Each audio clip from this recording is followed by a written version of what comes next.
বাংলাদেশের বাইরে পৃথিবীর বিভিন্ন প্রান্তে যে যেখান থেকে চ্যানেল আই দেখছেন, আপনাদের সকলকে সাদর আমন্ত্রণ তৃতীয় মাত্রা দেখবার জন্য। সাম্প্রতিক নানা বিষয় নিয়ে আলোচনার জন্য আমার সঙ্গে স্টুডিওতে রয়েছেন, আমার বায়ে বসা আছেন শিল্পোদ্যোক্তা এবং বাংলাদেশ জাতীয়তাবাদী দল বিএনপি রাজনীতিক কামাল জামান মোল্লা, এবং আমার ডানে রয়েছেন জাকের পার্টির মহাসচিব শামীম হায়দার। স্বাগত আপনাদের দুজনকে তৃতীয় মাত্রায়। তথ্য উপদেষ্টা সম্প্রতি বলেছেন যে মাহফুজ আলম, যে বাংলাদেশের রাজনৈতিক দলগুলো সংঘাতের জন্য মুখিয়ে আছে, আগামী কয়েক মাসের মধ্যেই সেই সংঘাত দেখতে পাবেন, এবং এর সঙ্গে যদি ধর্মীয় দৃষ্টিকোণ যুক্ত হয়, ধর্মীয় ইস্যু যুক্ত হয়, তাহলে পরিস্থিতি আরও খারাপ হয়ে যাবে বাংলাদেশের পরিস্থিতি। মিস্টার কামাল জামান মোল্লা, আপনার কাছে কী মনে হয়, রাজনৈতিক দলগুলো কি সংঘাত সংঘর্ষের জন্য মুখিয়ে আছে বা সেরকম কোনো আশঙ্কা আপনার মধ্যে আছে? আপনাকে ধন্যবাদ জিল্লু ভাই এবং আমাদের অভিজ্ঞ আলোচক। আপনি যে কথাটা বললেন এটা অতি সত্যি কথা। তার একটি নমুনা গত সপ্তাহে আমরা দেখেছি যে কীভাবে বাংলাদেশকে অস্থিতিশীল করার জন্যে পরপর সিরিজ আগুন লেগে যে দুর্ঘটনাগুলো হলো, চিটাগাং ইপিজেড, আমাদের মিরপুরে গার্মেন্টস ইন্ডাস্ট্রি যেভাবে মানুষগুলো মারা গেল, সবচেয়ে বড় আকার ধারণ করে যেটা ঢাকা এয়ারপোর্টে যেই আগুনটা দিলেন তারা পরিকল্পিতভাবে। সেখানে আমরা দেখেছেন ফায়ার সার্ভিসকে ঢুকতে দেওয়া হয়নি। সেখানে আমরা দেখেছেন যারা এটা কাজগুলো করেছেন, অপারেটর করেছেন, কোনো একটি লোক কোনো এয়ারপোর্টের ভিতরেও যে আমাদের ফায়ার সার্ভিস আছে তাদেরকে দিয়েও কোনো রকম সহায়তা করেন নেই এটাকে নিবানোর জন্য। মানে এটা পরিকল্পিত ছিল। এটা যে আমাদের $1 বিলিয়ন কথা বলা হয়েছে, ক্ষতি হয়েছে, এটা তার প্ল্যান ছিল পুরো এয়ারপোর্টটাকে শেষ করে দেওয়া। তার সে পরিপূর্ণ করতে পারেনি।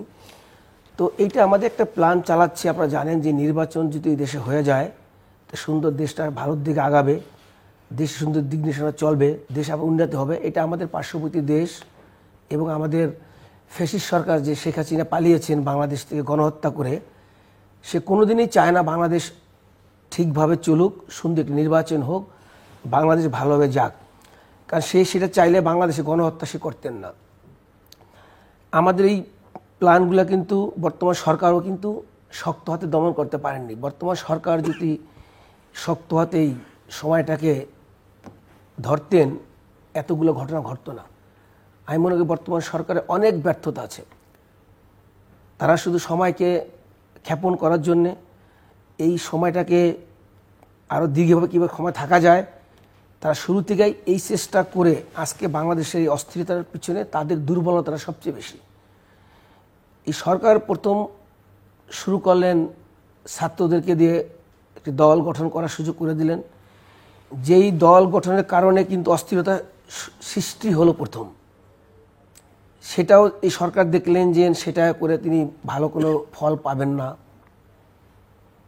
চলে গেলেন তিনি ইসলামী সংগঠনগুলোকে এক করে একটি চাইলেন, চেষ্টা করলেন ইসলামী সংগঠন দিয়ে বাংলাদেশটাকে টাইম কিল কীভাবে করে। দেখলেন সেটাও বাংলাদেশের মানুষ ইসলামী সংগঠনগুলোকে এক করে নিতে পারতেছেন এবং তারা আরও ইসলামকে বিভক্ত করে দিলেন, ছোটো ছোটো গ্রুপ করে দিলেন। তারপর কী হলো, জামাত ইসলামের উপর ভর করলেন। এখনই বাংলাদেশের তারা ক্ষমতাকে দীর্ঘায়ু থাকার জন্য কিন্তু এই কাজগুলো করেছেন। তাতে কী করলেন, ছাত্রদেরকে কলঙ্কিত করলেন। ছাত্ররা দেখলেন ছাত্র দিয়ে হচ্ছে না, ইসলাম সঙ্গে হচ্ছে না, এবং জামাত ইসলাম লাস্ট যে কাজগুলো করলেন সারা বাংলাদেশে ক্ষমতায় দীর্ঘায়ু থাকার জন্যে, ক্ষমতায় জানি নির্বাচন না হয়। কারণ জামাত ইসলামরা জানেন বরাবরই গণতন্ত্রের বিপক্ষে কাজ করেছে, এই স্বাধীনের বিপক্ষে তারা কাজ করেছে। তারা বর্তমানেও কাজ করতেছে বাংলাদেশের গণতন্ত্র জানি পূর্ণ প্রতিষ্ঠা না হয়, কারণ 18 বছর বাংলাদেশের গণতন্ত্র ছিল না। জামাত দেখেন রাজনীতির নামে তার ইসলাম ধর্মের সাথে হিন্দু ধর্মকে এক প্ল্যাটফর্মে নিয়ে আসছেন। কেন নিয়ে আসছেন? তারা ইন্ডিয়ার সাপোর্টের জন্য। ইন্ডিয়া কারা? বর্তমানে বাংলাদেশের একটা হুমকি, গণতন্ত্রের হুমকি। এই বর্তমানে বিশৃঙ্খলার পিছিয়ে ইন্ডিয়া এবং জামাত মিলে এই কাজগুলো করতেছেন, এটা আমি দৃঢ়ভাবে বিশ্বাস করি। গত পূজায় দেখলেন কোরআনকে তারা হিন্দু ধর্মের সাথে তুলনা করেছেন। হযরত সাল্লাল্লাহু আলাইহি সাল্লামকে কোথায় নিয়ে আসছেন? তারা মন্দিরকে, পূজাকে এক কাতারে নিয়ে আসছেন। তা জামাতের উদ্দেশ্য হচ্ছে বাংলাদেশের গণতন্ত্র যেন কখনোই শক্তিশালী না হয়, মজবুত না হয়। এই সমস্ত চক্রান্ত বাংলাদেশে চলছে, বাংলাদেশ যেন নির্বাচনটা কোনো ফিলে না করতে পারে। বাট আমি মনে করি যত ষড়যন্ত্রই করুক না কেন, জামাত, ইন্টারন্যাশনাল চক্রান্ত নির্বাচনকে বানচাল করতে পারবে না। বা নির্বাচন আগে এরকম আরও কিছু ঘটনা তারা ঘটানোর চেষ্টা করতেছে, প্ল্যান করতেছে। বর্তমান সরকার উচিত দৃঢ়তার সাথে, অভিজ্ঞতার সাথে এখনও সুযোগ আছে প্রতিহত করা। যদি প্রতিহত না করে খারাপের দিকে যাবে। আমি আশা করি সরকার এটাকে প্রতিহত করতে পারবেন।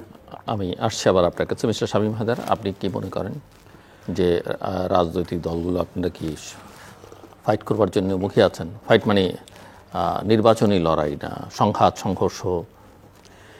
নির্বাচনী লড়াই শব্দটা সবার আগে আপনার মাধ্যমে দর্শক শ্রোতাকে ধন্যবাদ। সম্মানিত উপস্থাপক, সম্মানিত সহ আলোচক, আসসালামু আলাইকুম। রাজনীতির মাঠে লড়াই হবে, গণতন্ত্রের জন্য লড়াই হবে, নির্বাচনী রাজনীতিতে লড়াই হবে। এটাই তো গণতন্ত্রের অন্যতম সেরা সৌন্দর্য এবং আমাদের দেশের জনগণ তাই প্রত্যাশা করে। কিন্তু এই লড়াই কথাটার মধ্যে কিন্তু অনেক কিছু রয়ে গেছে। এই লড়াইতে যদি নৈতিক অবক্ষয় চরম মাত্রায় চলে যায়, নৈতিক অবক্ষয় এমন পর্যায়ে চলে যায় যে জনগণ অন্ধকারে নিক্ষিপ্ত হয়, জনজীবনের চরম অস্থিতিশীলতা তৈরি হয়, তাহলে এই লড়াই আমরা বলবো যে দেশকে আরও নৈরাজ্যের দিকে ঠেলে দিবে।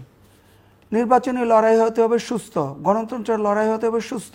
কিন্তু আজকে আমরা যে দেখছি যে দলগুলির মধ্যে বিভক্তি, তারা নির্বাচনের নামে, গণতন্ত্রের নামে সামগ্রিক কিছু বন্দোবস্তকে নিয়ে যেভাবে কাদা ছড়াছড়ি হচ্ছে, এটা কোনোভাবেই সুস্থ রাজনীতির জন্য কাম্য হতে পারে না। এটা কোনোভাবেই লং রানে জাতির জন্য শুভ হতে পারে না। রাজনৈতিক দলগুলির যেই চরিত্র আমরা দেখতে পাচ্ছি, খুব বেশি পরিবর্তন নেই। এর আগে যা হয়েছে 5ই আগস্টের আগে গত 15.5 বছরে যা হয়েছে, এখনও সেই ঠিক তাই হবে, শুধু মাত্র চরিত্র বদল, আর কিছুই না। মুদ্রার এপিটার উপিট। এটা যদি হয়, জনগণ আবারও তারা হতাশার সাগরে নিমজ্জিত হবে, আবার দেশে নৈরাজ্য তৈরি হবে, অস্থিতিশীলতার দিকে যাবে দেশ। এটা সবাই জানে, আমরা সবাই জানি যে রাজনৈতিক দলগুলির সদিচ্ছার উপরে রাজনৈতিক স্থিতিশীলতা নির্ভর করে। একটি রাজনৈতিকভাবে স্থিতিশীল বাংলাদেশে রাজনৈতিক দলগুলোর ভূমিকা এখন সবচেয়ে গুরুত্বপূর্ণ। যারা ক্ষমতায় যেতে চায়, যারা বিরোধী দলে যেতে চায়, আমি কোনো দলের নাম উচ্চারণ করছি না, তাদের উচিত হবে যে জনগণকে যেন তারা আর বোকা না ভাবে, ভোটারদেরকে যেন বোকা না ভাবে। আর আরেকটা জিনিস মাথায় রাখতে হবে, যারা এই জুলাই অভ্যুত্থানে যারা নেতৃত্ব দিল, আমাদের দেশের ছাত্র তরুণ সমাজ যারা এগিয়ে আসলো, তারা কিন্তু খুব গভীরভাবে পর্যবেক্ষণ করছে। যদি আবারও রাজনৈতিক দলগুলি ভুল করে, সেই একই রাজনৈতিক সংস্কৃতির ধারার আবার নাটক মঞ্চস্থ হয়, তাহলে কিন্তু অনেক খারাপের দিকে যেতে পারে দেশ। এটা কোনোভাবেই জাকের পার্টির কাম্য না। 18 কোটি মানুষ এটা চায় না। আমরা জাকের পার্টি আমাদের অবস্থান থেকে এতটুকু বলবো, গত 36 বছরে আমরা আদর্শের রাজনীতি করেছি। আমাদের সফলতার নজর কারা নাও থাকতে পারে, কিন্তু আমরা তো কখনো হতাশ হই নাই। আপনি জানেন যে সারা দেশে আমাদের 4554টি ইউনিয়ন জনসভা কর্মসূচি চলছে। সেখানে জনগণের যে সম্পৃক্ততা, তাদের যে সারা, সেটা আউটস্ট্যান্ডিং, অসাধারণ। বাট আপনি কি মনে করেন যে জুলাই সনদ বাস্তবায়ন নিয়ে এখন আমরা শুনছি যে কনসেনসাস কমিশন, জাতীয় ঐকমত্য কমিশন এটা নিয়ে কাজ করছে, এই বাস্তবায়নের প্রক্রিয়া নিয়ে রাজনৈতিক দলগুলোর মধ্যে বিবাদ বিসম্বাদ আরও বাড়তে পারে? নিঃসন্দেহে। কারণ বিএনপি একভাবে চাইছে, এনসিপি আগেই চাইছে নির্বাচনের আগে এটা বাস্তবায়নের একটা প্রক্রিয়া নিশ্চিত করতে, জামাতেও অনেকটা সেই সুরেই কথা বলছে। এখানে কিন্তু দলগুলির সত্যিকার অর্থে দেশের প্রতি কে কতটুকু কমিটেড, জনগণের প্রতি কে কতটুকু কমিটেড, জুলাই গণ অভ্যুত্থানের যে স্পিরিটের প্রতি কে কতটুকু কমিটেড, শ্রদ্ধাশীল কর্মকাণ্ড দিয়ে কিন্তু বের হয়ে আসবে। একটি দল চাচ্ছে যে গণভোট হবে, নির্বাচন, গণভোট অথবা প্রধান উপদেষ্টার একটা অর্ডারে। আমি আসছি, আপনার কথায় আসছি। একটা পক্ষ চাচ্ছে, বড় একটা দল, এবং প্রভাব বিস্তার করতে চাচ্ছে, যেটা অনুচিত। জাতীয় রাজনীতিতে গণতন্ত্রের মসৃণ যাত্রা যেটা একেবারে অনুচিত। একটা বড় রাজনৈতিক দল এবং তার যারা সমর্থকরা আছে, তারা চাচ্ছে হ্যাঁ গণভোট হবে নির্বাচনের দিন একই সাথে। আবার আরেকটি পক্ষ চাচ্ছে যে হ্যাঁ গণভোট হবে বাট নির্বাচনের আগে, সেটা নভেম্বরে হোক।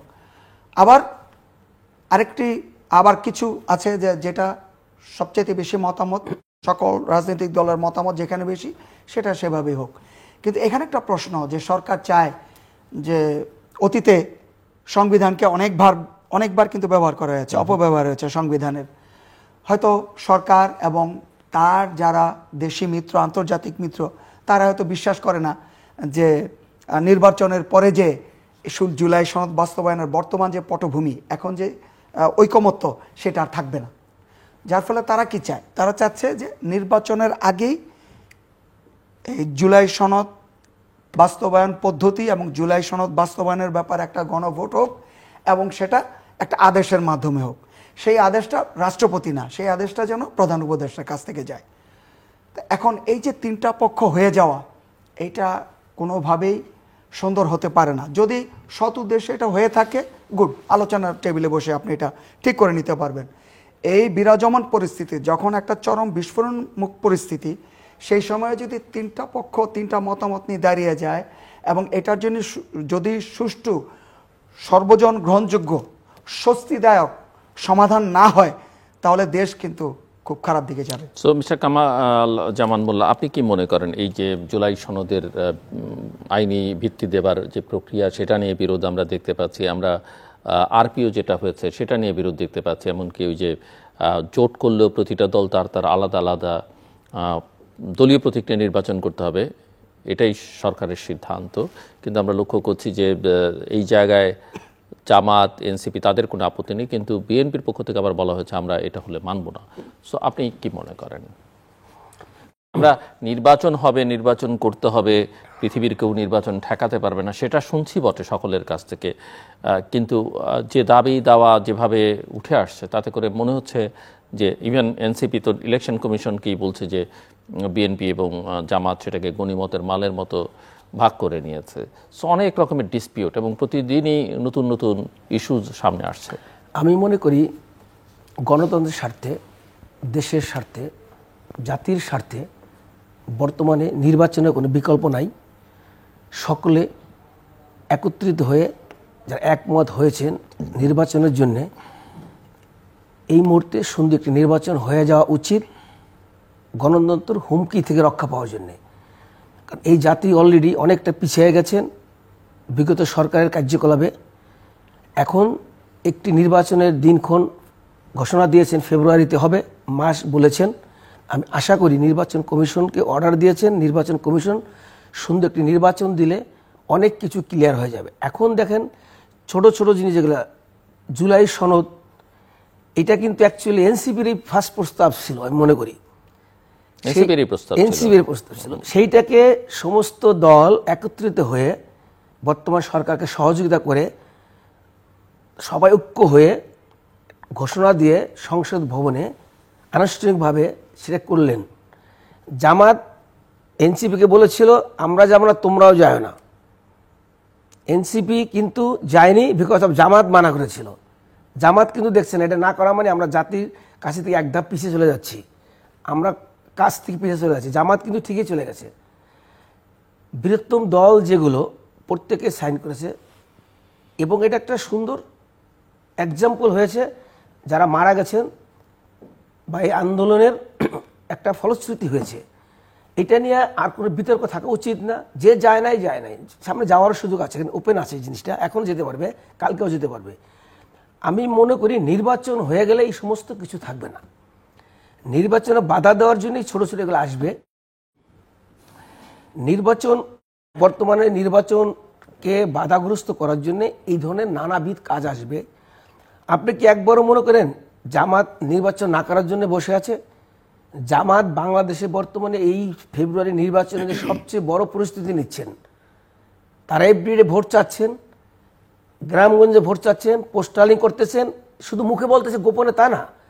তারা পোস্টালিং দেখেন, ব্যানার দেখেন, নির্বাচনের মার্কা দেখেন, আর নির্বাচনে তারা মাঠে নেমে পড়ছে। বাট তারা মুখে বলতেছে আমরা নির্বাচনে এটা চাই, পিআর চাই, এটা চাই। মানে কি, অন্যরা তোমরা প্রস্তুতি নিও না, তোমরা বিভ্রান্ত থাকো, আমরা প্রস্তুতি নিয়ে নিছি, কিন্তু নির্বাচন হয়ে যাবে, নির্বাচন পিছাবেন এখান থেকে। শুধু এখানে ধরা খাইছে একটি দল, এনসিপি। এনতার কি বললো? এনসিপি বললো আমরা তোমাদের ফাদার, তোমরা বাচ্চা। জামাতের এক নেতা বললেন যে বাপ বড় বাচ্চা ছোট, এনসিপি আছে বাচ্চা বানায় ফেললো, এনসিপি নিয়ে জামাত খেলছে মাঠে, এখন আজকে এনসিপিকে নিয়ে তারা ঘোষণা বাচ্চা। তো এনসিপি কিন্তু সবচেয়ে আজকে খারাপ পজিশনে চলে গেছে। জামাত নির্বাচনে যাবে, নির্বাচন করবে। জামাত যতবার পিয়ার পিয়ার বলে, এই পিয়ার মানে কি? একটা গণতন্ত্রকে দুর্বল করে দেওয়া, একটা দেশকে দুর্বল করে দেওয়া, একটা দুর্বল পার্লামেন্ট বানানো হয়েছে পিয়ার। যেই ভোটের ভিত্তিতে যে নির্বাচন হবে, আসন ভিত্তিতে যেই মানুষ যাকে ভোট দিবে সেই আসনে তাকে পাবে না, পাবে যে কোনো একটা দলকে। সেহেতু আমরা ঢাকায় 17 আসনে আমাকে ভোট দিলেন, এখানে ক্যান্ডিডেট হয়ে গেল, দেখা গেল আপনি চিরাং থেকে একজন লোককে বলো দলগত একে দিতে হবে। তাই আমার এলাকার লোক যে আমাকে আশা করে ভোট দিয়েছে, আমি ভোটও পেয়েছি, বাট এমপি আমাকে না দিয়ে দলগত আরেকজনে পেলো, তাই ওই এলাকার লোকের এই কমিটমেন্টের বাস্তবায়নগুলো কে করবে? এই লোকের যে ওয়াদাবদ্ধ, আমি আপনাকে পাশ করলে এলাকায় কাজ করে দেবো, রাস্তা বানাবো, খাল করে দেবো, এলাকা উন্নয়ন করব, সেই লোক বলে আমি তো আপনাদেরকে ওয়াদা দিই নাই, আমি এলাকায় এমপি হয়েছি ঠিকই, আমি দলগতভাবে পেয়েছি পিআরের মাধ্যমে, আমি আপনার ওয়াদা, আপনি কি, আপনি তো চিনি না, তো এলাকার লোকের কি হবে? এটা জামাতও জানে, জামাতও চায় না পিআর। জামাত খালি প্যাস লাগানোর জন্য এই টাইম কিল করতেছে, দেশের মধ্যে একটা একটা বাহানা নিয়ে আসতেছে। বাট এই বাহানায় এনসিপি ধরা খেয়ে গেছে পিআরে, আর এনসিপি দেখেন না পিআর নিয়ে জামাতের এগেনস্টে কথা বলতেছে। আমি মনে করি দেশে নির্বাচনের বিকল্প নাই, নির্বাচন হয়ে গেলে সমস্ত সমস্যার সমাধান হয়ে যাবে গণতন্ত্রের স্বার্থে। আমরা সবাই যদি এখন ঐক্যবদ্ধ হয়ে না থাকি, একটা জিনিস মনে রাখতে হবে, দোসর ফেসি সরকার দেশ থেকে পালিয়েছে, দেশের অর্থনৈতিক পঙ্গু করে গেছে, কিছু সংখ্যক লোক গেছে, তারা দেশের মধ্যেই কিন্তু আছে, তারা কিন্তু বসে নাই। তারা এই দেশের গণতন্ত্রের হুমকি হয়ে দুদিন পরে আবার রূপ ধারণ করবে, যেটা ভাই আবার প্রথম প্রশ্ন করছেন, সামনের দিনগুলো কেমন যাবে। তারা কিন্তু বসে নাই, তাদের কাছে অর্থ আছে, তাদের কাছে অনেক কিছু আছে, বিদেশি শক্তি আছে। তারা এই দেশের এই নির্বাচনকে বানচাল করার জন্য লাস্ট মোমেন্ট পর্যন্ত চেষ্টা করে যাবে। যদি আমরা ঐক্যবদ্ধ না হই, এই পালিত শেখ হাসিনাকে যদি আমরা অনুপ্রবেশ করার বাধা এখন না দেই, তাহলে জাতির ক্ষতি হবে, এই দেশের ভবিষ্যৎ প্রজন্মের ক্ষতি হবে, আমাদের সন্তানদের ক্ষতি হবে, গণতন্ত্রের ক্ষতি হবে, এটা আমি মনে করি। তো এখন আমাদের সকলকে ঐক্যবদ্ধ থাকতে হবে এই নির্বাচনের জন্য। এই নির্বাচনটা হয়ে গেলে আমাদের দেশের সকল সমস্যার সমাধান খুলে যাবে আমি মনে করি। শামীম হায়দার, আপনার কোনো মতামত এই বিষয়ে? নিঃসন্দেহে নির্বাচন তো হতেই হবে। না, নির্বাচন হতে হবে, কোন প্রক্রিয়ার মধ্যে নির্বাচন, আপনি কোন পরিবেশে করবেন? আপনি 105 ডিগ্রি জ্বরে আক্রান্ত, আপনি স্যুট টাই পরে আপনার কি ভালো লাগবে? আপনাকে আগে সুস্থ থাকতে হবে। নির্বাচন তো হতেই হবে, মানে কোন সময়টাতে আপনি নির্বাচন করবেন? দেশের আইন শৃঙ্খলা পরিস্থিতি যে পর্যায়ে আছে, এখন কি নির্বাচন করার মতো সহায়ক পরিবেশ আছে? যদি আবারও সেই দেখেন, পার্লামেন্টে কিন্তু একটা আইন আছে, আপনার হর্স ট্রেডিং চলবে না। হর্স ট্রেডিং যদি পার্লামেন্টে আপনি বন্ধ করতে পারেন, তাহলে জাতীয় রাজনীতিতে, নির্বাচনী রাজনীতিতে, নির্বাচনী সংস্কৃতিতে কেন ভোট কেনাবেচার অপসংস্কৃতি আপনি নির্মূল না করে কেন নির্বাচন দিবেন? আরপিও গাইডলাইনে আছে একজন প্রার্থী 25 লাখ টাকা সর্বোচ্চ ব্যয় করতে পারবে। আদৌ কি তা হয়? 100 গুণ, 200 গুণ, 300 গুণ বেশি তারা সেখানে খরচ করে। তাহলে যিনি একজন সৎ, ন্যায়নিষ্ঠ, যোগ্য প্রার্থী, যার বৈধ পথে যিনি উপার্জন করেন, তাহলে এইভাবে যদি ভোট কেনাবেচার রাজনীতি হয়, তাহলে সে একই জিনিস হবে। যিনি বড় দল, যাদের অনেক টাকা, তারাই নির্বাচিত হবে, ভোটের আগের রাতে টাকা দিয়ে ভোট কিনে নেবে, পেশি শক্তির প্রভাব থাকবে। যিনি সৎ প্রার্থী তিনি চুপ হয়ে যাবেন, তিনি জিরো হয়ে যাবেন। তাহলে নির্বাচন আমরা চাই, মানুষ চায়, জাকের পার্টিও নির্বাচন চায়, কিন্তু কখন, কিসের ভিত্তিতে? নির্বাচনের পরিবেশ আগে তৈরি করতে হবে, যে সৎ, যোগ্য, ন্যায়নিষ্ঠ যারা প্রার্থী তারা আসতে পারবে, ভোট কেনাবেচা হবে না। পার্লামেন্টে হর্স ট্রেডিং বন্ধ, তাহলে ভোট কেনাবেচা এখানেও বন্ধ করতে হবে আইন করে, এবং এটা নির্বাচন কমিশনকে নিশ্চিত করতে হবে। এতগুলা আপনার প্রশাসনে নির্বাচনী কর্মকাণ্ড যারা পরিচালনা করবেন, সেখানে কি সবাই নিরপেক্ষ? এই নিরপেক্ষতা যাতে নিশ্চিত হয়, নির্বাচন কমিশনকে এই ব্যবস্থা নিশ্চিত করতে হবে, তারপরে আপনি নির্বাচন দিবেন। এখন যে আইন শৃঙ্খলা পরিস্থিতির অবনতি, আর নিশ্চয়ই আপনারা দেখেছেন যে একটা সিএনজি ছিনতাই করে নিয়ে যাচ্ছিল, শেষ পর্যন্ত সিএনজি চালক, এটাই তো তার ভাগ্য, তার রুটি রুজির একমাত্র পথ। সে নিজের জীবনকে বিপন্ন করে তার সিএনজিকে রক্ষা করার জন্য আপ্রাণ চেষ্টা করে গেছে, এবং এই ভিডিও ভাইরাল হয়েছে। তো এইটা একটা ছোট্ট উদাহরণ আমাদের আইন শৃঙ্খলা পরিস্থিতির। এই বিরাট বিদ্যমান আইন শৃঙ্খলা পরিস্থিতির উন্নয়ন না করে আপনি কিভাবে একটা বড় জাতীয় নির্বাচন? আপনি মনে করছেন, আমরা দেখছি যে বিএনপির পক্ষ থেকে বলা হচ্ছে যে নির্বাচন বানচালের ষড়যন্ত্র হচ্ছে বা পিছিয়ে দেবার ষড়যন্ত্র হচ্ছে, জামাতও একই কথা বলছে, এনসিপিও একই কথা বলছে, সকল রাজনৈতিক দল একই কথা বলছে, আবার সকল রাজনৈতিক দল নির্বাচন চাইছেও, অন্তত প্রকাশ্যে চাইছেও। মানে আসলে কি সেটা তো পরিষ্কার হচ্ছে না। ষড়যন্ত্রটা কে করছে?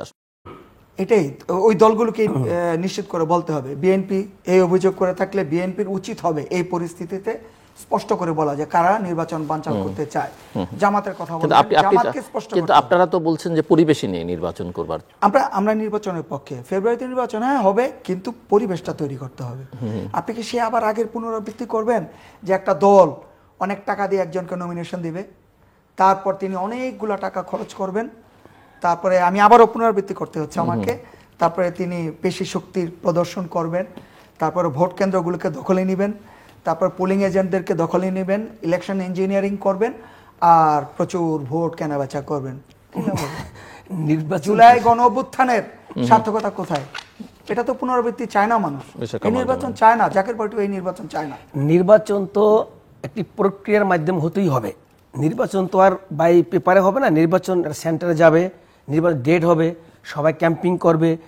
এখানে বর্তমান পরিস্থিতি, বর্তমানে একটা বৃহত্তর দল বাংলাদেশ থেকে পালিয়েছে, ফ্যাসিস্ট একটা দল।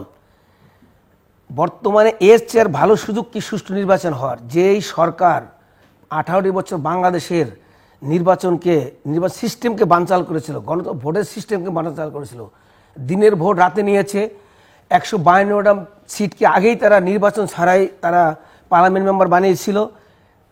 তো সেই সিস্টেম এখন বন্ধ হয়েছে। এখন তো সুযোগ, সবচেয়ে ভালো সুযোগ আর্মি, আর যেই দেশে আর্মি চাইছে নির্বাচন কমিশনার, আমাদের স্বাধীন নির্বাচন কমিশন আছে, তাকে অলরেডি অথরিটি দিয়ে দিয়েছে। তারাও বলেছে আমরা প্রস্তুত ফেব্রুয়ারি নির্বাচন করার। তারা কি কি আর্মি লাগবে, পুলিশ লাগবে, আনসার লাগবে, আনসার তার ট্রেনিং দিচ্ছে। এর চেয়ে কি আছে? নির্বাচন তো বিদেশ থেকে এসে কি করবে না, আমাদেরকে দিয়ে করতে হবে। এর চেয়ে সুষ্ঠু পরিবেশ কি? বাংলাদেশে এমন কিছু হয়ে যায় নাই যে বাংলাদেশে আজকে বন্যা হচ্ছে, এর মধ্যে নির্বাচন হবে না, বা ফেব্রুয়ারি মাসে ওয়েদার খারাপ, আমরা স্যুট টাই পরে ইলেকশন করতে পারবো না।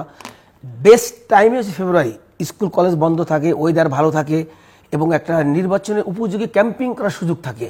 এবং এই যে একটি বছর নির্বাচন ছাড়া একটা দেশ চলতেছে, এটাই তো অগণতান্ত্রিক সিস্টেম। 3 মাসের মধ্যে নির্বাচন হলেই সরকারকে মানুষ সেলুট দিত, এই অরাজকতা সৃষ্টি হতো না, এই আগুন লাগাইতে পারতো না। আপনার দল তো স্টিক থাকলো না। মানে প্রথমে তো 3 মাসই বলেছিল বিএনপি, তারপরে যৌক্তিক সময়, তারপরে ডিসেম্বর, তারপরে ফেব্রুয়ারি।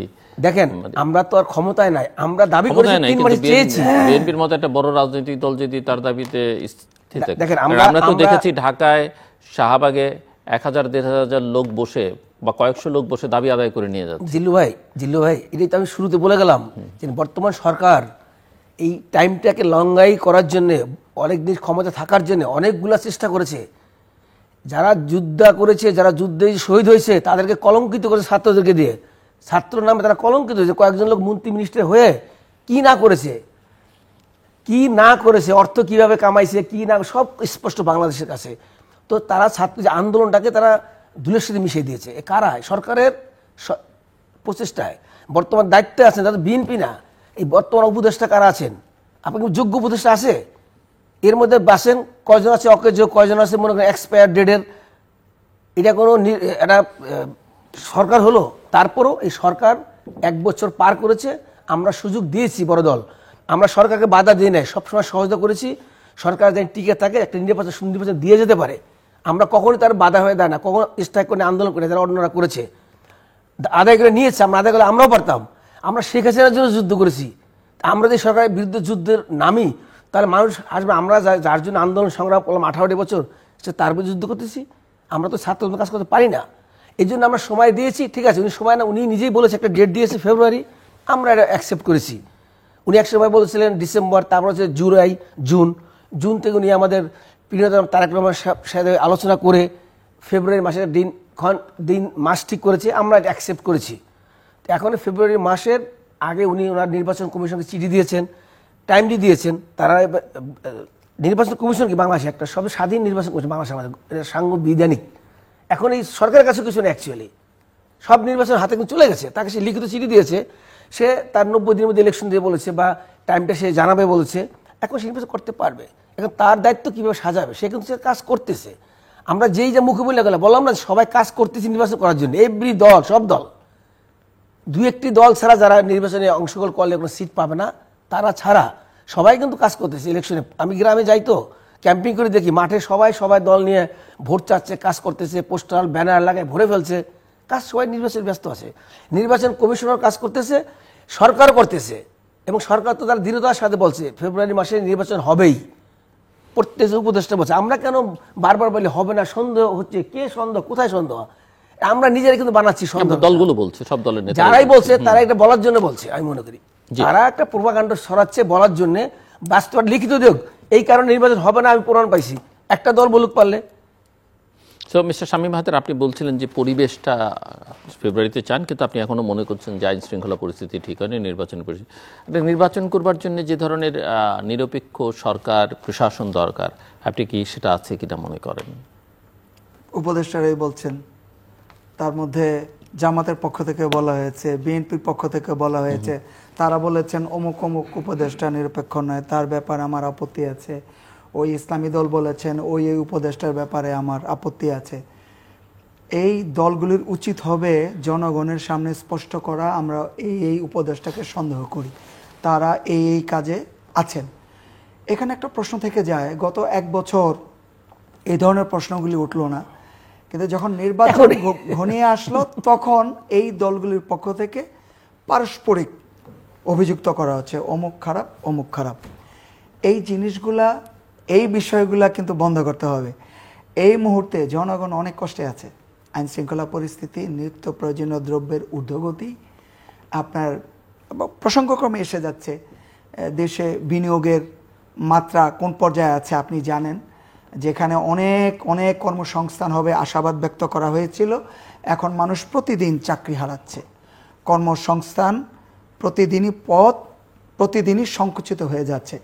এরকম একটা পরিস্থিতিতে যখন সত্যিকার অর্থে, একেবারে সত্যিকার অর্থেই নির্বাচনের উপযুক্ত একটা পরিবেশ দরকার, রাজনৈতিক দলগুলি, রাজনৈতিক নেতারা বসে ঠিক করবেন নির্বাচনের পরিবেশ, নির্বাচন কমিশন স্বাধীনভাবে সিদ্ধান্ত নেবেন, উপদেষ্টারা যারা নীতি নির্ধারণী মহল, তারা সত্যিকার অর্থেই মানুষের যে আকাঙ্ক্ষা সেটার প্রতি যথাযথ শ্রদ্ধা দেখিয়ে, সেটার প্রতি যথাযথ আন্তরিকতা দেখিয়ে সত্যিকারের একটা নির্বাচনের পরিবেশ তৈরি করবেন, যেটা বিগত অনেক আমরা সাম্প্রতিককালে প্রধান উপদেষ্টার সঙ্গে বৈঠকে বিএনপি, জামাত, এনসিপি প্রত্যেকেই উপদেষ্টা পরিষদের কারো বিরুদ্ধে অভিযোগ জানিয়েছেন প্রধান উপদেষ্টার কাছে নানা বিষয়ে, যে উপদেষ্টারা ষড়যন্ত্রে লিপ্ত, উপদেষ্টারা বিভিন্ন রাজনৈতিক দলের হয়ে কাজ করছে, সোশ্যাল মিডিয়া, মেইনস্ট্রিম মিডিয়াতে উপদেষ্টাদের বিরুদ্ধে দুর্নীতির অভিযোগ আনা হচ্ছে।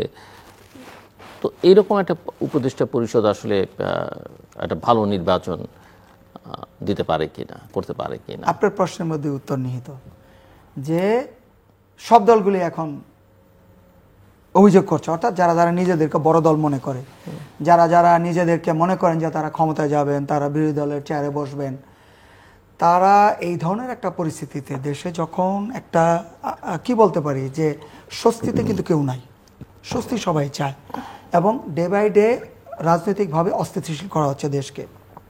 ষড়যন্ত্র তত্ত্বের দিকে আমি যাব না, যেটা সাদা চোখে দেখা যায়, একটা অস্থিতিশীলতার দিকে যাচ্ছে, এবং ডে বাই ডে এটা কিন্তু অবনতি হচ্ছে পরিস্থিতি। সেই সময়ে বড় রাজনৈতিক দলগুলি যদি তাদের অবস্থান থেকে এই ধরনের অভিযোগ করে, তাহলে অস্থিতিশীলতার মাত্রা বেড়ে যাবে না কমবে, এটা কিন্তু তাদেরকে বুঝতে হবে। এই যে ব্লেম গেম যদি হয়েই থাকে, হয়েছে, তারা তো দায়িত্বশীল, তারা দায়িত্ব নিয়ে কেন ঠিক করে দিচ্ছে না? তাদের তো দায়িত্ব নিয়ে ঠিক করে দিতে হবে। কেন অভিযোগের তীর আরেকজনের কাছে যাবে, আরেক দল অভিযোগের তীর দিবে? রাজনীতি এই সকল কারণে রাজনীতি কিন্তু আরও অস্থিতিশীল হবে, এবং একই সাথে যারা প্রশাসনের মধ্যে আছেন এক শ্রেণীর, যারা সুযোগ নিতে চান তারা সুযোগ নেবে, যারা ষড়যন্ত্রকারী তারা ষড়যন্ত্রের আরও বড় ধরনের ষড়যন্ত্রের সুযোগ নেবে, যারা ছিনতাইকারী, টেন্ডারবাজ, চাঁদাবাজি করে তারা আরও বড় ধরনের সুযোগ নেবে, যারা আইন শৃঙ্খলা পরিস্থিতির এই যে তাদের মধ্যে একটা কনফিডেন্সের অভাব, দৃশ্যমান কনফিডেন্সের অভাব, এদের সাথে যারা জড়িত, এদেরকে ফাঁকি দিতে পারলে, তাদের উপরে যারা ডমিনেট করতে পারলে, নিজেদের হীন স্বার্থ চরিতার্থ করতে পারবে, সেই মহলগুলো কিন্তু আরো উৎসাহিত হবে। তবে সামগ্রিকভাবে এই ধরনের মন্তব্য দেশকে আরো অস্থিতিশীল করবে। কামাল, বিএনপি যে কথাটা বলেছে এটা আইনের দিক দিয়ে বলেছে যে অন্তর্বর্তীকালীন সরকার নির্বাচন পরিচালনা করতে গেলে একটা আইনগতভাবে একটি সাংবিধানিক একটা বাধা আছে। তারা বলেছে যে আপনারা এটাকেই তফসিল থেকে যা নির্বাচন পরিচালনা করব একটি তত্ত্বাবধায়ক সরকার নাম দিয়ে ওই মোডে যেতে হবে, ওই মোডে যে নির্বাচন করেন তখন একটু সংখ্যা একটু কম করে হলো 8 জন 7 জন 10 জন মিলে কারা পরিচালনা করবেন ওইটাকে নির্ধারণ করা বলছে। এতে 2-1 জন কাটছাট করে এইভাবে বিএনপি কিন্তু এই মত দিয়েছে। মতটা বিএনপি বলছে এই কারণে যে আইনগত একটা বাধা আছে, সাংবিধানিক বাধা আছে, তো সেই ক্ষেত্রেই জাস্ট নামটাকে চেঞ্জ করে আর একটু কাঠামোটা ছোটো করে যারা ইলেকশনটা পরিচালনা করবে এই টিমটা করে দিলে ভালো হয়। বিএনপি একটা প্রস্তাব রেখেছে, বিএনপি কিন্তু এর এগেনস্টে যায়নি, বিএনপি কিন্তু এটা নির্বাচনের বাধাও দেয়নি এবং কাকে বহিষ্কার করতে হবে সেটাও বলেনি এবং কাকে বাদ দিতে হবে সেটাও বলেনি। বিএনপি বলছে এটা একটু কাঠামোটা ছোটো করে। আপনার কাছে আমার একটা প্রশ্ন আছে, যেহেতু আপনি দীর্ঘদিন যাবৎ আমি যতদূর জানি 2টো নির্বাচনী এলাকা, একটা ঢাকা শহরের মধ্যে আর একটা ঢাকার বাইরে অন্য জেলায় কাজ করছেন, আপনি কি মনে করেন যে প্রশাসন, পুলিশ তারা আসলে কতখানি নিরপেক্ষ থেকে তাদের দায়িত্ব পালন করবে? মানে ইলেকশন যেটা উনি বারবার একটা তো ল অ্যান্ড অর্ডার সিচুয়েশন বা পরিবেশের কথা বলছেন, কিন্তু ফিল্ড লেভেলে আপনার এক্সপেরিয়েন্স কি বলে? আমি মনে প্রাণে বিশ্বাস করি বাংলাদেশের এইবারের নির্বাচন হবে একটি মানে দেখার মতো নির্বাচন হবে, হিস্ট্রি হয়ে থাকবে, যেখানে কোনো কারচুপির সুযোগ তো দূরের কথা, কেউ ভাবতে পারবে না। গ্রামগঞ্জ বলতেছি তো, গ্রামগঞ্জে কারো কোনো প্রভাব থাকে না, ওখানে অনেকগুলো সেন্টার হয়, 125টা সেন্টার, যেমন আমার আসনে হবে শিবচর মাদারীপুর একে। আমরা ওখানে জানি ওখানে আমাদের একটা কমিটি থাকবে, সরকারের পক্ষ থেকে আনসার থাকবে, পুলিশ থাকবে, বিডিআর থাকবে, আর্মি থাকবে। আর এইবার হচ্ছে কি ওই সিস্টেমটা বাংলাদেশে নাই, যে নির্বাচনকে প্রভাবিত করার কারণ সুযোগ আছে, করার চেষ্টাও করবে। এইবার ওই ধারের কাছে যেতে পারবে না। আর আর্মি বাংলাদেশ এইবার যেভাবে কন্ট্রোল করে রেখেছে, আপনার মনে হয় না যে এই যে 5ই আগস্টের যে আন্দোলন, আর্মি যদি সহযোগিতা না করতো আরও কত হাজারো লাশ পড়তো। আর্মি আজকেও বাংলাদেশের রাস্তায় পাহারা দিচ্ছে, বিদায় কিন্তু বাংলাদেশ কন্ট্রোলে আছে। এখন এই আর্মি আরও শক্তভাবে নির্বাচনটাকে পরিচালনা করার জন্য তারা দৃঢ়তার সাথে তারা বলেছে একাধিকবার আমরা নির্বাচন সুন্দর করে দিব, তারা ওয়াদাবদ্ধ, এবং পুলিশ প্রশাসন সবাই আছে। আমি বলি সুন্দর নির্বাচন হবে, যেভাবে আমি চ্যালেঞ্জ করে বলতে পারি আবার আমার দেখা হবে, নির্বাচনে কোনো রকম আঙ্গুল তুলে কথা বলার কারণ সুযোগ থাকবে না। এটা কিন্তু আমরা যেটা করেছে এই যে ক্যাম্পাসের নির্বাচন, ইউনিভার্সিটি, আর এটা আকাশ পাতাল ডিফারেন্স। এটা কিন্তু একটা সুপরিকল্পিতভাবে একটা বাই প্ল্যান করে একটা ক্যাম্পাসে নির্বাচন করেছে, মানে কিভাবে কিভাবে কোন কোন পদে কার ছবি করেছে, কোন কোন আগে নিয়ে করেছে, এরকম পরিকল্পনা যে জাতীয়ভাবে হওয়ার সম্ভাবনা নাই। কেন মনে হচ্ছে জাতীয় হওয়ার সম্ভাবনা হতে পারবে না? এই ক্যাম্পাস আর জাতীয় নির্বাচন আকাশ পাতাল ডিফারেন্স, এটা বিশাল বড় জিনিস। আমি রাস্তায় থাকি তো, আমি তো রোড লিভে রাজনীতি করি, আমি মানুষের সাথে থাকি, ওখানে সুযোগ নাই, কারচুপি হওয়ার কোনো সুযোগ নাই, আর পারবে না। আর যেহেতু দিনের ভোট দিনেই হবে, অতএব চুরি বলেন দিনের ভোট মানে আগের বা 18 সালে আগের রাতে হয়েছে, এবার দিনের ভোট আগের দিনেও হয়ে যেতে পারে। এবার না, এবার আশা করি দিনের ভোট দিনেই হবে। শুনুন, আপনাকে হোপ নিয়ে বাঁচতে হবে, আপনাকে কাউকে বিশ্বাস করতে হবে। আমরা একটা সরকারকে বসিয়েছি, বানিয়েছি, আমরা তাকে যদি না মানবো কাকে? বিদেশ থেকে কি নির্বাচন কমিশন হায়ার করে নিয়ে আসবো? আর একটা দেশ কি নির্বাচন ছাড়া চলতে পারে? এখানে দেশ উন্নতি হতে তো নির্বাচন লাগবে ভাই, দেশ তো উন্নতি থেমে আছে। আমি জামান ভাইয়ের একটা কথা বলি, মজা করে বলেন ভাইজান, ভাইজান প্লিজ। নির্বাচন নিয়ে সরকার যেই কথা বলবে, নির্বাচন কমিশন যেই কথা বলবে, জামান ভাই নিজেই বলে দিছে। মনে হচ্ছে যে জামান ভাই নিজে সরকারে আছে, উনি নির্বাচন কমিশনের অংশ। আমি সবসময় আশাবাদী, আমি আশাকে বিশ্বাস করি। তবে এখানে কিন্তু একটা কথা আছে, আমি হোপফুল। হ্যাঁ, থ্যাংক ইউ, আশাবাদী থাকতে হয়। কিন্তু এখানে একটা কথা আছে, যদি নির্বাচনী পরিবেশ অন্যরকম হয়ে যায় জামান ভাই, তখন কি আপনাদের কথাগুলি এরকম থাকবে? আপনাকে দুটো কথা বলি ভাই, নির্বাচন আপনি যদি মাঠেই না নামেন, আমরা তো ড্রিম করে কিছু করতে পারবো না, নির্বাচন যাবোই না, এটা হয়। নির্বাচন যেতেই হবে, এটা কোনো বিকল্প নাই। কি করে এটা আর সুন্দর হবে? আমরা নির্বাচন কমিশন তো বলেছি এবার আমরা ডাবল আর্মি রাখবো, ডাবল পুলিশ রাখবে, আর কি করবে? দেশের বাইরে থেকে তারা আমি আপনাকে যা বলার বলছি, আর জাকের পার্টি নির্বাচনের বিপক্ষে না, না, আমরা তো অলরেডি মাঠে আছি। আমরা জানি 4554টা ইউনিয়নের জনসভা ভাই, হচ্ছে। আপনি আমি একমত, দেশে একটা নির্বাচন ছাড়া কোনো বিকল্প নাই। একটা গণতন্ত্রকে আমরা পূর্ণ প্রতিষ্ঠার জন্য 18 বছর রাস্তায় রাজনীতি সংগ্রাম করেছি, শুধু একটা সুন্দর নির্দলীয় তত্ত্বাবধায়ক সরকারের ভোটের জন্য। হাজারো মা বোন তার সন্তান হারাইছে, হাজারো স্বামী তার স্বামীকে হারাইছে, হাজারো বোন, হাজারো মায়ের কোল খালি হয়েছে শুধু একটা নির্বাচনের জন্য। নির্দলীয় তত্ত্ব সরকার আমলে 18টি বছর পার করেছি আমরা। আমাদের একটি দাবি ছিল বিএনপি পরিবারের, সেই নির্বাচনটা হতে দেন, যে ক্ষমতায় আসে আমরা তাকে সাধুবাদ জানাবো, আবারও 5 বছর তার জন্য আমরা কাজ করব, কাজ করবো, দেশ আগিয়ে যাবে। নির্বাচন ছাড়া কোনো জাতি চলতে পারে না, পৃথিবীর কোনো ইতিহাসে নাই। আমাদের পার্শ্ববর্তী দেশ দেখেন, মিয়ানমার যেদিন আন্দোলন করেছে, আমাদের চেয়ে আন্দোলন তারা কম করছে। 30 দিন বলে দিয়েছে 3 মাসের মধ্যে অমুক দিন নির্বাচন ঘোষণা দিয়েছে, একদিন ঘোষণা দিয়েছে। লোভ লালসা নাই। কিন্তু আমাদের সরকাররা যারাই ক্ষমতায় বসে তারা 90 দিন এসে করতে পারতেন, কিন্তু তারা এটাকে নানাভাবে নানা আকারে নাম দিয়ে রূপ দিয়ে অনেক তাল বাহানা করেছেন। অনেকে অনেক বাণিজ্যও করেছেন, অনেকে নিজের পকেটও ভারী করেছেন। আমাদের সরকার প্রধানও সে এই সুযোগ অনেকগুলো কাজ করেছেন যেটা অনৈতিক। আমারই কথা বলা সাজে না দেয় না, আমি মন থেকে ব্যক্তিগত অভিমত। উনি নিজের নামে লাইসেন্স নেওয়া, ওনার কোনো এখতিয়ার নাই। সরকারে বসে উনি একাধিক লাইসেন্স নিয়েছেন। ওনার কী দরকার ছিল ইউনিভার্সিটি লাইসেন্স নেওয়ার, কী দরকার ছিল ওয়াইলেট নামে একটা বিকাশের লাইসেন্স নেওয়া, ওনার কী দরকার ছিল আপনি স্যাটেলাইটের লাইসেন্স ওনার কোম্পানির নামে নেওয়া, ওনার কী দরকার ছিল ওনার মামলাগুলা 7 দিনে প্রত্যাহার করা, ওনার কী দরকার ছিল বাংলা ওনার 666 করোড় টাকা ট্যাক্স যেটা কোর্টে ধার্য করেছে, কোর্টের মাধ্যমে মাফ করতেন, উনি একদিনে উড্ডু করে নেওয়া। এগুলো বলতে গেলে তো আমরা আরো বিপদের দিকে চলে যাব।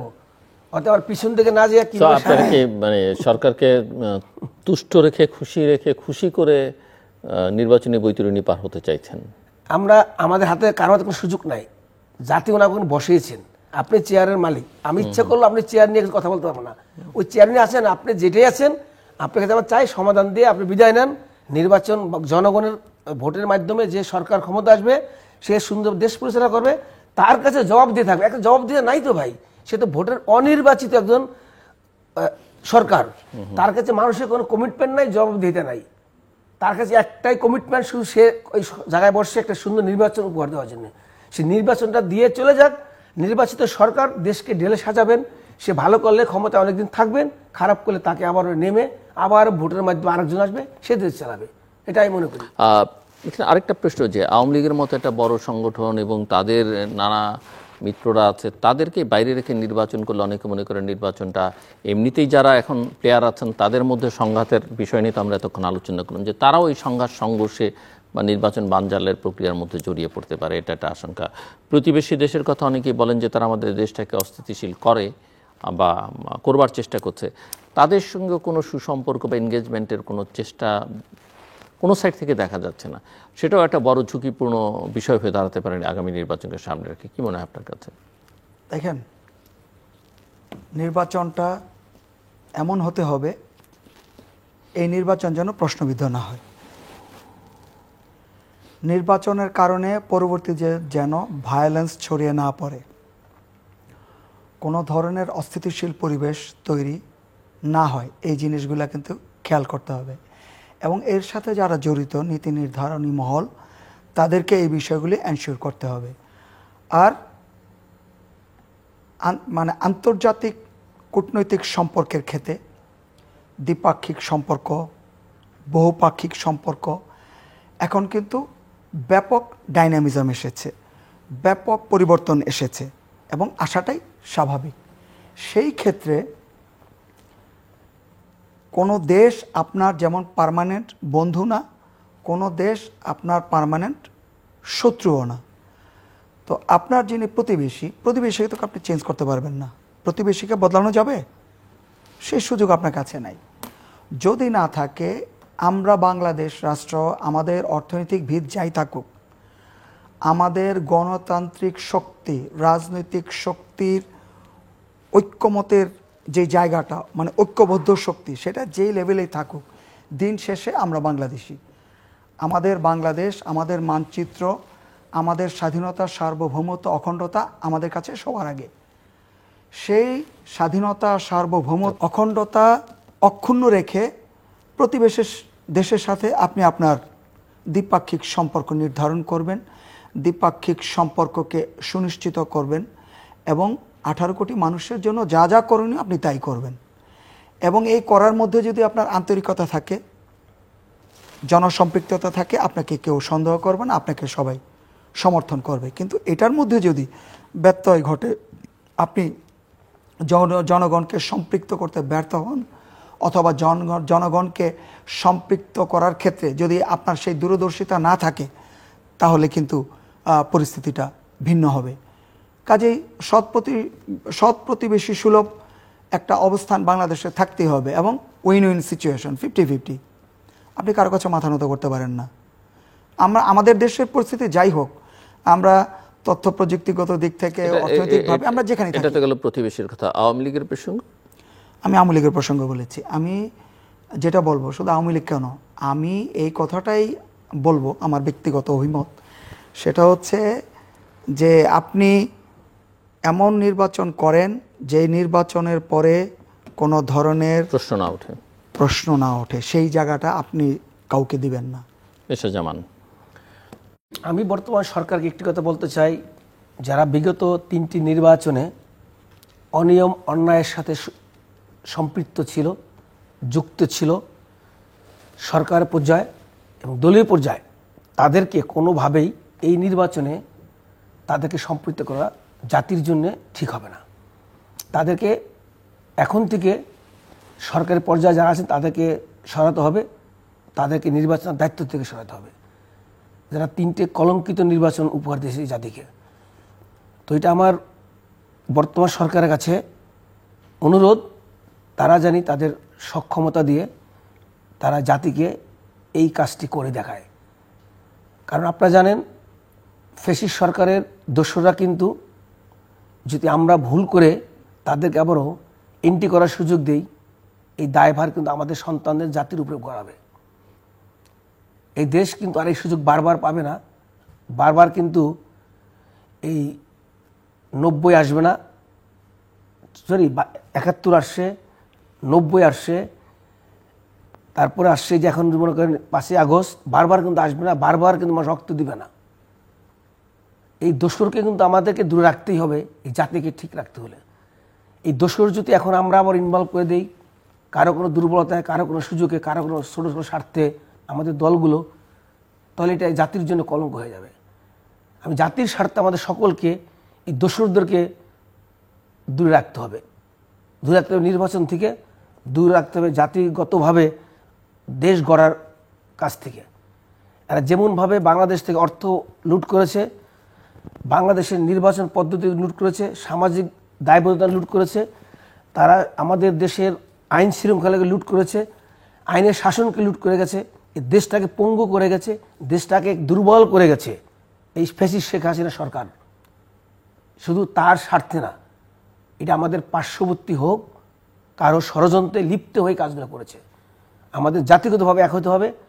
আমরা যারা বর্তমানে দেশে আছি, রাজনীতির সম্পৃক্ত আছি, ছোট ছোট আকার নিয়ে, ছোট ছোট ঘটনা নিয়ে আমরা যদি আজকে এই আবারও সেই কাদা সেরাসেরা করি, তাহলে আমাদের কলঙ্ক ছাড়া, জাতির দুর্ভাগ্য ছাড়া কিছু হবে না। আমি সকলের উদ্দেশ্যে বলতে যাচ্ছি, সকল দলগুলোকে উদ্দেশ্য করে বলতেছি, আপনারা সুন্দর একটি নির্বাচন করেন, যার যার অবস্থান থেকে তারা সিট পাবেন, তারা ক্ষমতা গড়েন, ক্ষমতায় আসেন, দেশ গড়েন, দেশের উপকার হোক। কিন্তু একটি দাবি শুধু, আপনারা এই ফ্যাসিস্ট সরকারকে অনুপ্রবেশের সুযোগ দিয়েন না, তাহলে জাতির এটা কলঙ্ক হয়ে যাবে। ক্ষুদ্র স্বার্থের জন্য আমরা কেউ যদি কাজটি করে থাকি, এই জাতির কপালে দুর্ভাগ্য ছাড়া কিছু হবে না। এটা আমার কথা আপনাদের সকলের কাছে। মিস্টার শামীম, জাতীয় রাজনীতি সুন্দর হবে, তরুণদের জন্য অধিকতর অংশগ্রহণমূলক হবে, যেটা একেবারেই এখনকার সবচেয়ে গুরুত্বপূর্ণ দিক। সেটি হচ্ছে যারা আগামীতে, এখন যারা জাতীয় নেতৃত্ব আছেন তাদের প্রতি যথেষ্ট শ্রদ্ধা আমাদের আছে, তার পরবর্তীতে কারা, আজকের যারা তরুণ তারপরে তো তারা হাল ধরবেন, সেই তরুণদের আমাদের জাতীয় রাজনীতির প্রতি যথেষ্ট অশ্রদ্ধা, অনীহা এবং অপছন্দ আছে। এখন রাজনৈতিক দলগুলিকে ঠিক করতে হবে, যদি তা, আমি আবার বলছি, আমি শ্রদ্ধা রেখেই বলছি যে পরবর্তী প্রজন্ম, পরবর্তী নেতৃত্ব তৈরি করে রেখে যেতে হবে এবং তাদের পার্টিসিপেশন, তাদের অংশগ্রহণ প্রত্যেকটা দলের মধ্যেই, শুধু জাকের পার্টি না, প্রত্যেকটা দলের মধ্যেই অধিকতরভাবে নিশ্চিত করতে হবে। আমাদের তরুণ প্রজন্ম যারা পরবর্তীতে দেশের হাল ধরবেন, তারা যদি রাজনীতির প্রতি বীতশ্রদ্ধ থাকেন, রাজনীতিকে অপছন্দ করেন, এই রাজনীতিতে আর কি হবে? এই যে অসারতা, এটা স্পষ্ট হয়ে গেছে। কাজে রাজনৈতিক দলগুলিকে তাদের ট্রেন্ড চেঞ্জ করতে হবে, তাদের রাজনৈতিক ভিশন আগে ঠিক করতে হবে। সেটা জনগণের জন্য হতে হবে, সেটা তরুণদের জন্য হতে হবে। জনগণ এটা বুঝতে পারবে যে রাজনৈতিক দল আমার জন্য যে কর্মসূচি দিয়েছে এটা আমার জন্য, তারা আমার জন্য আন্তরিক, বুঝতে পারবে, তার ডাকে সাড়া দিবে। আর যদি রাজনৈতিক দলগুলি বুঝাতে ব্যর্থ হয় রাজনীতি কোথায় যেয়ে দাঁড়াবে, সেটা আপনাদেরকে চিন্তা করতে হবে। আর রাজনীতি নামের যে খেলা, রাজনীতি নামের যে ছলনা, রাজনীতি নামের যে প্রতারণা, এটা বন্ধ করতে হবে। আল্লাহর ওয়াস্তে এটা বন্ধ করতে হবে। রাজনৈতিক দলগুলিকে আল্লাহর ওয়াস্তে বন্ধ করতে হবে। সত্যিকারের গতিশীল রাজনীতি, সত্যিকার, যদি দেশকে সবাই ভালোই বাসে তাহলে সত্যিকারের রাজনীতিটা আনতে হবে, রাজনৈতিক সংস্কৃতি তৈরি করতে হবে। আল্লাহর ওয়াস্তে ভোট কেনা বেচার রাজনীতি বন্ধ করেন। তরুণদেরকে অধিক হারে রাজনৈতিক দলগুলিকে আপনারা অন্তর্ভুক্ত করেন। আপনারা সেই আদর্শ নিয়ে যান। দলের যিনি প্রধান হবেন, তিনি হবেন প্রধান কেন্দ্রবিন্দু জনগণকে আকর্ষণ করার। তার মাথা থেকে পা পর্যন্ত 18 কোটি মানুষের চিন্তা চেতনার যে মণ্ডিত, সেই বৈশিষ্ট্য মণ্ডিত থাকতে হবে। জনগণ তাকে দেখে বুঝতে পারবে, তরুণ সমাজ তাকে দেখে বুঝতে পারবে, এই আমার নেতা, আছি আমি আপনার সাথে, এত টাকা খরচ করার দরকার নাই, তো পেশি শক্তির দরকার নাই, তারাই আপনার জন্য দাঁড়িয়ে যাবে, আছি আপনার সাথে। হ্যাঁ, আমি এই রাজনীতি চাই। তরুণদেরকে বেশি বেশি করে আনেন, দেশকে বাঁচাতে হবে।